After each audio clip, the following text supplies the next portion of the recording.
I truly want to thank everyone for this wonderful opportunity, and I'm just so happy for the massive reception of the first video.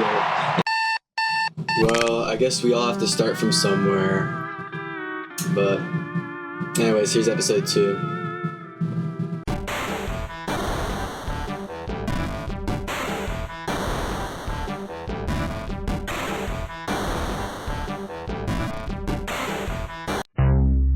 Since I am not a horribly cruel person, I won't subject any of you to the awful audio mixing on this recording, so instead I'll be doing a voiceover. Hopefully I'll resolve this next time where I will record it in different audio channels.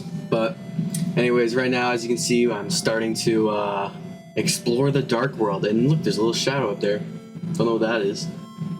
I'm also going to be cutting a lot more parts, as you'll see in a second, just because I spent way too much time doing bullshit.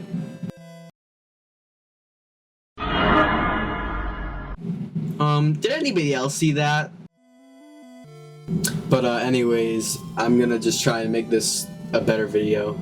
Anyways, around here is when I found this little glow shard thingy that was in there. It's pretty cool. And you'll notice throughout the video I like setting off all the little blip thingies, the things that move back and forth. Now here I go into settings and I set a full screen and I move the screen about a little bit, and I also turn on auto run because this entire time I didn't know you could run in this game. I just been walking everywhere. I moved the screen around a little bit. But yeah, I didn't even know about auto run. I didn't know that was a thing, so fuck my life, I guess. Now I see this little red evil blippy thing and I want to set it off, but oh no, it starts a little attack mini game. And I almost got hit by that one, which would have been embarrassing as hell, because you bathed your body in the light. A power shines within you, breaking through the darkness.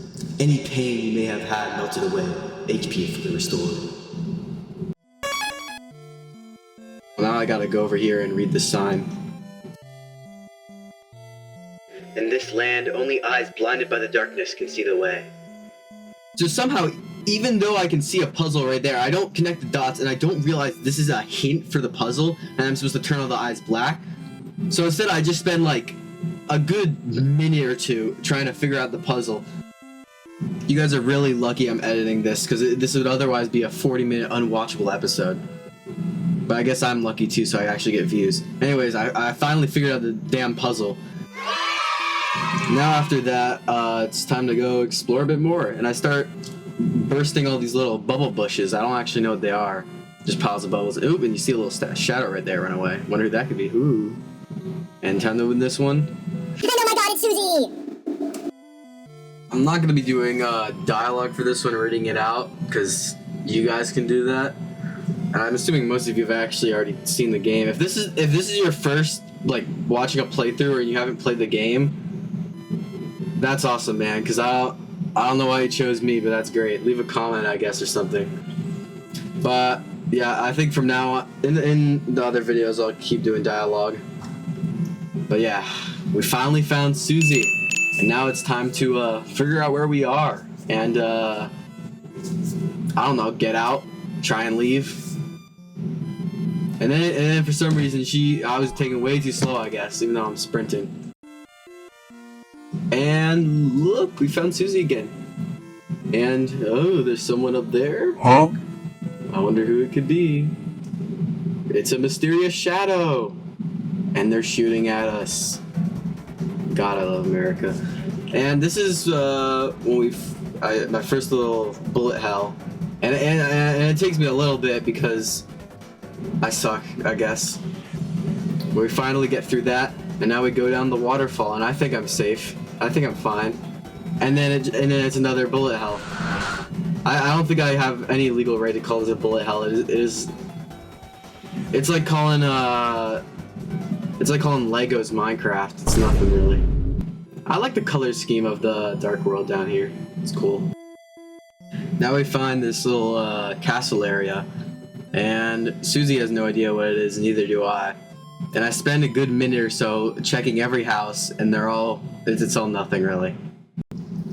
In front of you, a castle looms beneath the empty town. A black geyser emerges from it, piercing endlessly into the sky. The power of this place shines within you.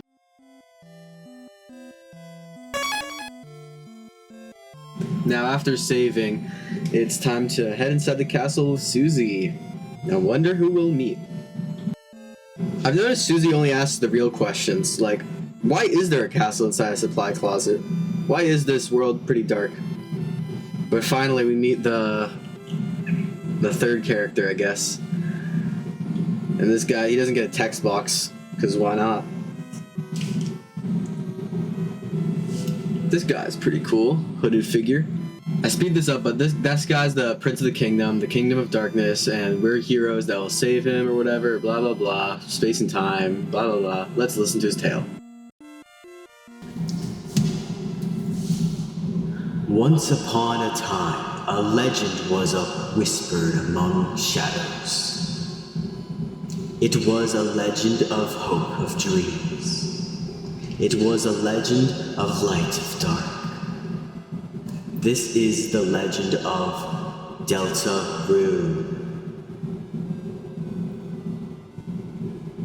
For millennia, light and dark have lived in balance, bringing peace to the world. But if this harmony were to shatter, a terrible calamity would occur. The sky will run black with terror, and the land will crack with fear. Then, her heart pounding, the earth will draw her final breath. Only then, shining with hope, 3 heroes appear at the world's edge. A human, a monster, and a prince from the dark. Only they can seal the fountains and banish the angels' heaven. Only then will balance be restored and the world saved from destruction. Today, the fountain of darkness, the geyser that gives this land form, stands tall at the center of the kingdom. But recently, another fountain has appeared on the horizon. And with it, the balance of light and dark begins to shift.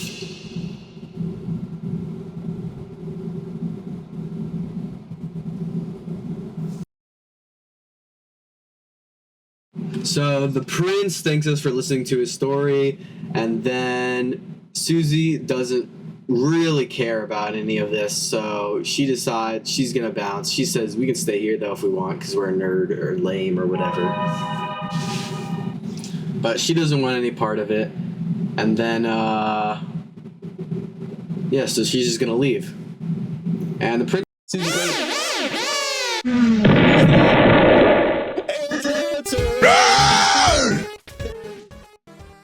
So after bursting through the wall, Lancer's now here, and he's, his dad apparently opened the new dark geyser, which is a pretty bad fucking thing.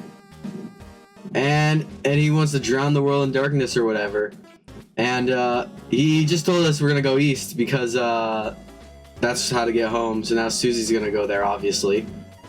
And his plan is pretty ass because it's just to kick her ass and then leave. But we instead decide to kick his ass, as you can see. Susie, you can't control her. I think she just attacks no matter what, which is honestly pretty on brand, I'd assume. So after beating Lancer's ass, the cloaked figure, the Prince of Darkness, takes off his damn hood, and look, it's Rousey. It's Rousey. That's a great reveal, everyone. Everyone already knows it's fucking Rousey. So Susie fucks off to leave, I guess. And then Rousey just starts yapping in front of this big-ass fucking door. With the door closed behind you, your adventure will truly begin. The power of adventure shines within you. And now we're in the fields of hope and dreams, or whatever. But a lot of this is just fighting footage, which I'm gonna speed up because unless it's a boss fight, I don't think anyone really cares. I mean, it's just RPG combat. It's me just fighting the little minions. But then we find Lancer, and Lancer got his ass beat by Susie, which is pretty funny actually. But he just stands there doing that pose like he's holding a damn dinner plate. So after that, we fight some more enemies, kill some more of these Rudon guys or whatever. The combat in this game is pretty interesting. The timing, I'm not great at. Like I explained last time, I'm not great at hand-eye coordination type games. And then after this, we found this Top Chef guy. He like spinning around, but he made a cake and it fucking exploded. Probably because Susie took a bite out of it. And we also find this tree that has some dark candy on it. So after fighting some more guys, I found this puzzle, and I just don't... I watched the clock for some reason. It's like a time puzzle. I didn't really figure it out. And then I just walk around some more, and I just, walk into things, check where they are. But then this was cool. I found a treasure chest, and I got a white ribbon. And apparently it's armor. I don't really get how that works, but yeah. Rousey tells me how to put it on, and I took a bit too long figuring out how to do that. Very long, actually. And then I try to answer my phone.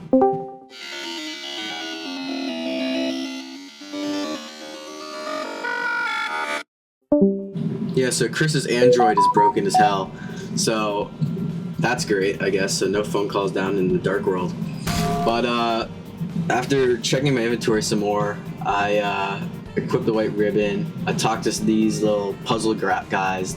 They're in distress because Susie's been beating all of them up. Then Lancer sends out another team to attack us, and again it's ass because he uses 3 support types, which, as Rousey calls it, is like having dinner made out of 3 glasses of milk. I do better on the combat in this part, but it's still pretty slow. Pretty slow, actually, very slow. Still going, and it's over. And after we defeat the bad guys, Lancer's trying to run our pockets, because I guess he truly is a villain at heart.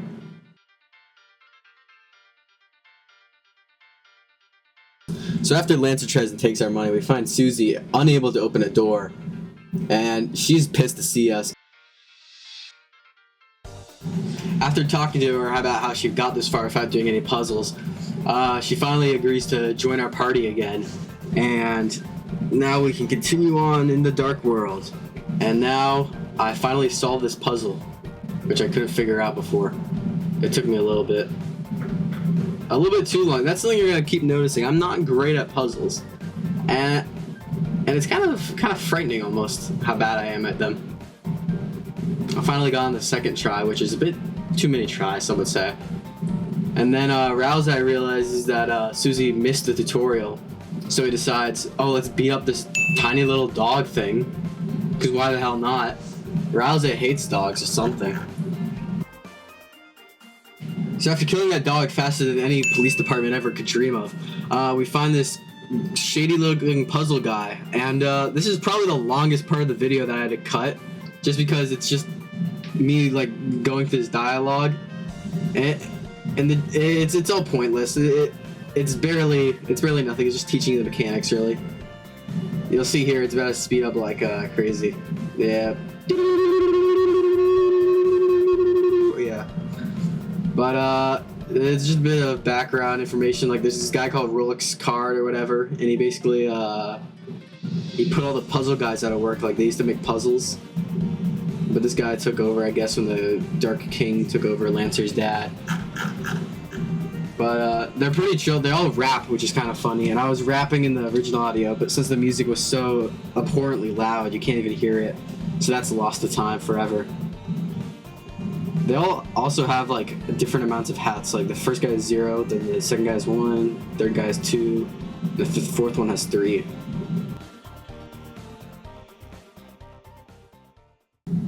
Susie, the Violet Tormentor, is now your ally. The power of Mean Girls shines within you. So after saving, I enter the shop, and after looking through this guy's wares, I end up buying the spooky sword, because why not? They looked cool. And I basically just go through all the dialogue options with this guy. He's just a salesman. And the Lighteners are basically like gods to the Darkeners. Like they basically created the world or something. And there used to be a bunch of kings, but then a strange knight came along and locked them all up and put the big king into power. But that's pretty much it for this episode. It's a bit shorter than the last one, and it's a bit more edited, which I hope will make it more appealing to people. But yeah, now it's time. Now I'll get working on episode 3, guys. Thanks for watching, everybody. Make sure to leave 5 stars or whatever.